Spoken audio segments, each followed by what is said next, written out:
ప్రజలకు సమయానికి పింఛన్లు అందించడంలో పింఛన్ పంపిణీదారులు చేస్తున్న సేవలు ప్రశంసనీయమని తెనాలి ఎమ్మెల్యే రాష్ట్ర ఆహార పౌర సరఫరాల శాఖ మంత్రి నాదెండ్ల మనోహర్ అన్నారు.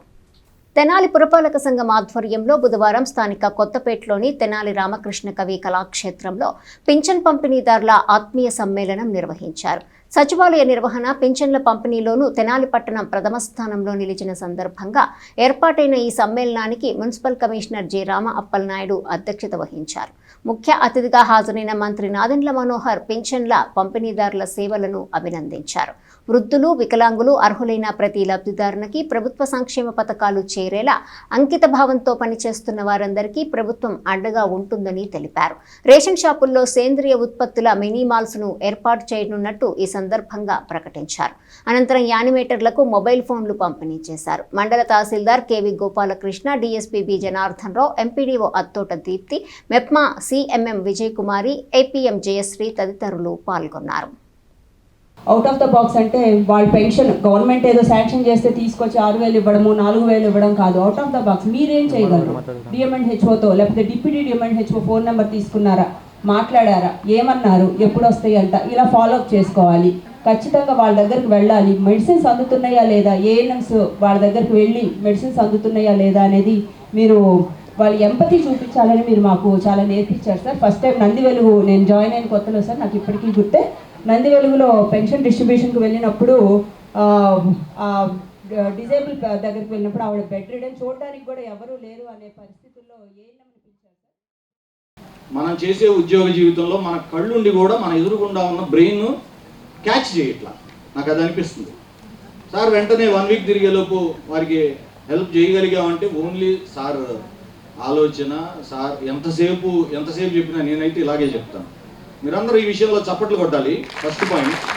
రెండోది ఏంటంటే ఉద్యోగస్తుల పరంగా సార్ ఎప్పుడైనా ఫీల్డ్లో గమనిస్తే ఎవరో ఒకళ్ళు ఏదో ఒకటి వచ్చి చెప్తూ ఉంటారు కదా, అది పెన్షన్ రాలేదనో, లేకపోతే ఇంకోటనో, 4 ఏళ్ళ నుంచి తిరుగుతున్నాను, ఆధార్ కార్డులో కరెక్షన్ అనో, ఏది చెప్పినా సార్ మన ఎంప్లాయీని అడుగుతారనమాట. వెల్ఫేర్ అనగానే మన వాళ్ళు వచ్చి ఇట్లా బ్లాంక్ ఫేస్తో కనిపిస్తారు.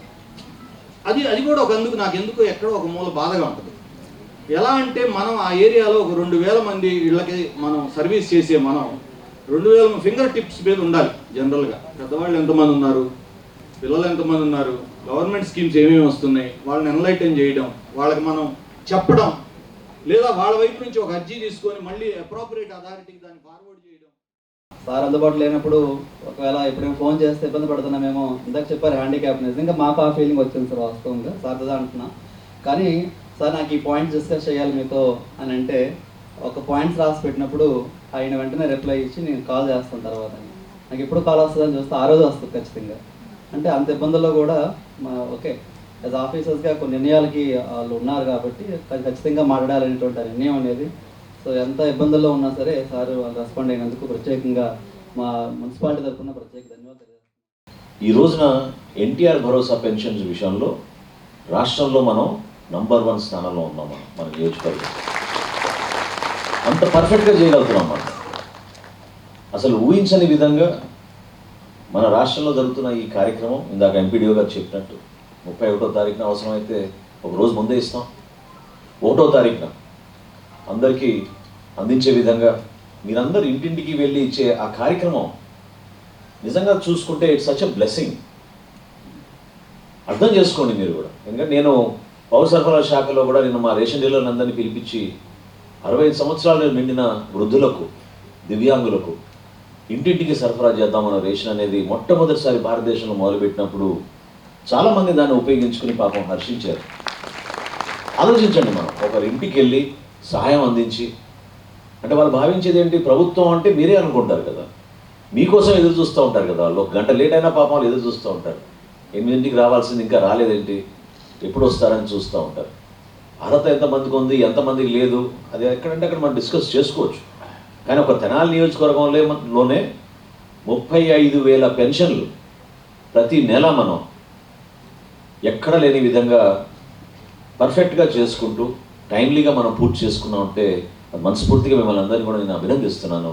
రాష్ట్రంలో ఆ విధంగా గుర్తింపు వచ్చినందుకు 35,000 పెన్షన్లు, సంవత్సరానికి 181 కోట్ల రూపాయలు నగదు రూపంలో మనం పంచుతున్నాం.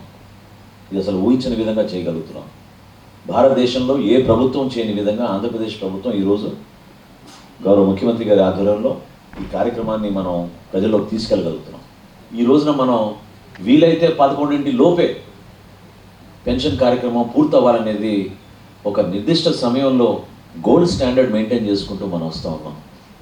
రెవెన్యూ కలెక్షన్లో కానివ్వండి, ప్లానింగ్ విభాగం కానివ్వండి, శానిటేషన్ కానివ్వండి, ఈ 3 కూడా డెఫినెట్గా మనం టెక్నాలజీని ఉపయోగించుకుని ఎవరు ఎక్కడ అనవసరంగా పొరపాట్లు చేస్తున్నారో దాని గురించి సమాచారం ఎప్పటికప్పుడు వస్తూనే ఉంటుంది. ఆ పరిస్థితి రాకూడదు. త్వరలోనే మనం ఇంకొక 30 కోట్ల రూపాయలతోటి ట్రామా సెంటర్ కూడా మనం సిద్ధం చేసుకుంటున్నాం. 30 crores. రీసెంట్గా ఆయుష్ హాస్పిటల్ కూడా మనకి శాంక్షన్ అయింది ఒక 20 కోట్ల రూపాయలతోటి. ఆయుష్ హాస్పిటల్ కూడా మనం నిర్మాణం చేసుకోబోతున్నాం. ఆయుర్వేదం, ఆయుష్, యునాని 3 కూడా మనం, ఎందుకంటే తెనాల్లో ఎక్కువగా గతంలో చాలా సాంప్రదాయబద్ధంగా జరిగే కార్యక్రమం ఇది. ట్రెడిషనల్ మెడిసిన్ చాలా ఎక్కువ వాడతారు మన దగ్గర. సో మరొకసారి ఆ చైతన్యం తీసుకురావాలనే ప్రయత్నం కేంద్ర ప్రభుత్వం చేసినప్పుడు అందరికన్నా ముందు మనం రెస్పాండ్ అయ్యాం కాబట్టి మనకు కూడా అవకాశం కలిగించారు. అభివృద్ధి కార్యక్రమాల్లో తెనాలి మున్సిపల్ ఆఫీస్కి కొత్త కార్యాలయం మనం త్వరలోనే ప్రారంభించుకోబోతున్నాం పనులు. మీ అందరికీ కూడా గర్వపడే విధంగా తెనాలంటే ఈ విధంగా ఉంటుంది, లేదా ఆంధ్ర ప్యారిస్ అని అందరూ అంటారు, కానీ దాని వెనుక మన పూర్వీకులు పెద్దలు గతంలో కూడా చాలామంది కష్టపడ్డారు, వాళ్ళ వంతు వాళ్ళు సహాయపడ్డారు. మున్సిపాలిటీ ఈరోజు 40 వార్డుల నుంచి 52 వార్డులకు మనం పెంచబోతున్నాం. 52 వార్డుల ద్వారా మనం ప్రజలకు అందించాల్సిన సౌకర్యాలు, సేవలు మరింత పెరిగే విధంగా మనం ప్లాన్ చేసుకోవాలి. దానికి మీరు సిద్ధంగా ఉండాలి. సో 55,000 హౌస్ హోల్డ్స్కి కూడా రాబోయే రోజుల్లో ఈ తడి చెత్త, పొడి చెత్త ఏ విధంగా మనం కార్యక్రమం చేసామో గతంలో, వాళ్ళకి మరొకసారి ఉచితంగా ప్లాస్టిక్ బిన్స్ మళ్ళీ అందించి ఇంటింటికి ఆ కార్యక్రమాన్ని మరొకసారి ఒక ఉన్నత స్థాయికి తీసుకెళ్దామనే ప్రయత్నం తప్పకుండా మనం మున్సిపాలిటీ నుంచి చేస్తాం. చెత్త సేకరణలో కూడా చాలా వరకు యంత్రాలు వచ్చినాయి. యంత్రాలతో పాటు కొత్త ఆలోచనలు కూడా మొన్న డిస్కస్ చేసాం చాలా లోతుగా. వీటిపైన కూడా మీ అందరికీ కూడా సమాచారం అందిస్తాం రాబోయే రోజుల్లో. శానిటేషన్ విషయంలో ఎక్కడ రాజీ పడకుండా మన తెనాలి మున్సిపాలిటీని నంబర్ 1 స్థానానికి తీసుకెళ్ళాలి. 5వ స్థానం సరిపోదని నేను కమిషనర్ గారికి ఈ సందర్భంగా మరొకసారి తెలుపుకుంటూ